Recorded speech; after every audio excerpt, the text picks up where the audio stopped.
In this video, you'll learn how to transform and decorate text with CSS. Let's start with how to transform your text to become all uppercase, all lowercase, or capitalized. We'll start with a blank page, and this is how our initial HTML looks like. First, we need to create 3 div elements. Each will have the text CSS is great, and I'm going to use the class attribute. For the first div, the value is going to be 1. For the second div, it's going to be 2. And for the third div, it's going to be 3.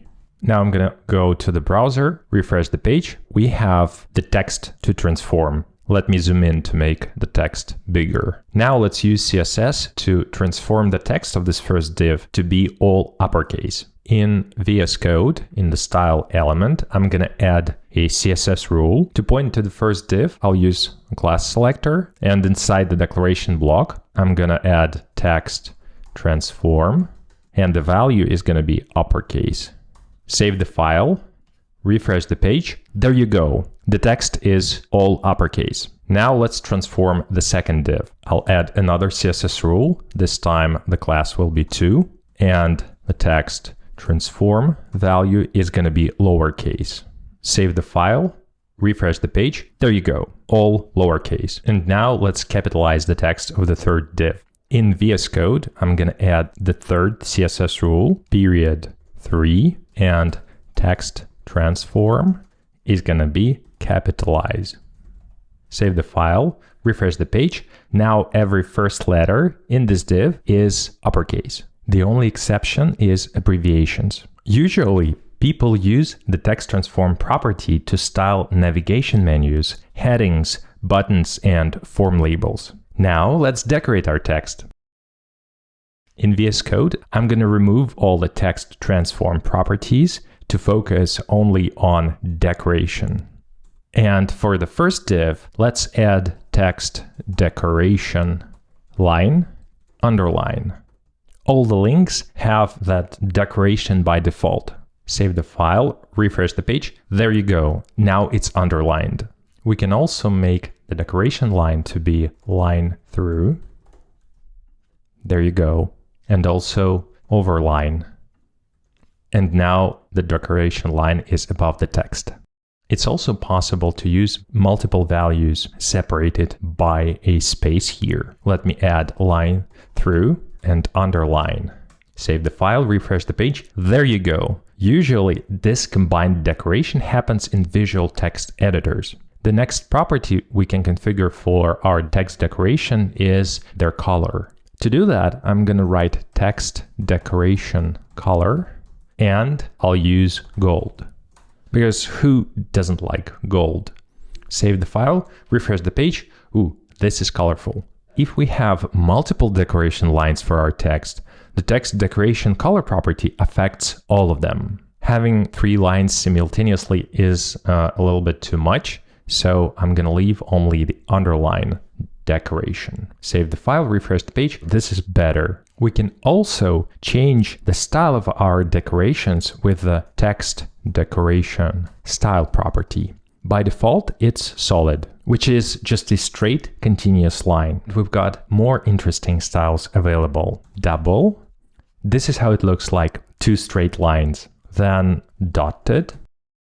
There you go. We also have dashed. Good. And the last one is wavy. Oh, this doesn't look good. This wavy decoration is broken for some reason in zoomed in pages. I'm going to reset it back to normal size and zoom with OS tools.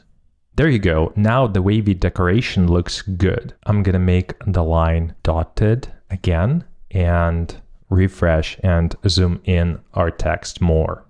The last property we can configure is the thickness of the decoration line. We do this with the text decoration thickness property. Just for the sake of fun, let's use bigger numbers. How about 15 pixels? Save the file, refresh the page. Ooh, the dots are quite big. And now they are overlapping with the text of the second div. That's because text decoration doesn't affect elements layout, height, or width. To fix this, we can increase the line height of our first div so that every line of text requires more space. So I'll add line height and set something around 5. So the line height of our first div is now 5 times the text's font size. Save the file, refresh the page. That's better. Now this text allocates enough space so that the decoration doesn't overlap the second div. But usually we want smaller thickness values, something like 3 pixels.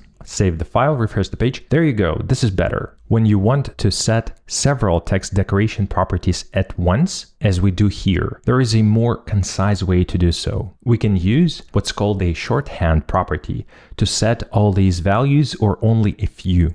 Let's rewrite this code to use the shorthand property. I'm gonna add a couple of new lines. This will make it easier for us to compare both approaches. Now I'll write text decoration.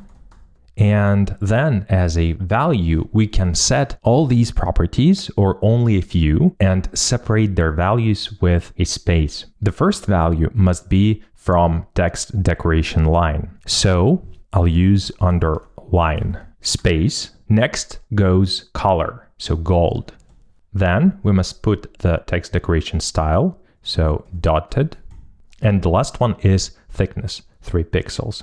Notice that this shorthand property uses way less space and is much more readable than when we set all these properties individually. And you can also set here 1 value or 2 values or 3 values. Just make sure that the order is correct. So most of the time, I would recommend using the shorthand property instead of individual properties. Individual properties are useful when you want to change decoration parts of the same element in different CSS rules. Now to check that this shorthand property works, let me comment out our individual properties, save the file, refresh the page, nothing has changed. This means it works. So to decorate your text, use whenever you can this shorthand text decoration property, or if you need, use individual decoration properties, which are text decoration line, color, style, and text decoration thickness. Now you know how to transform and decorate text with CSS. If this video was helpful, subscribe to get more. Now check out this next video.